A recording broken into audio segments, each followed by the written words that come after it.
Imagine you're a car and you've either got drive or reverse, yeah? Well, now let's just go, you're a business. You're either really good at generating cash or you're really good at saving cash.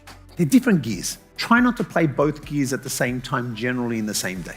If you're a small business, obviously you have to put different caps on.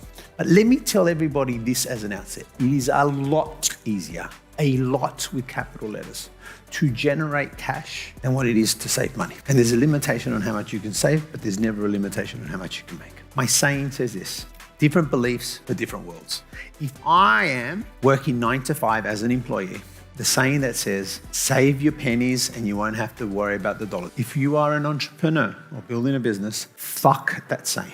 Don't ever ask it to you. It will actually be counterintuitive to your course. What you say if you're an entrepreneur is you say, worry about your dollars and you won't need to give a fuck about the cents. Because I've never seen entrepreneurs go broke over 10 grand, 20 grand, very rarely. I see them go broke over much bigger dollars. Make sense? That doesn't mean you're not conscious of your expenses.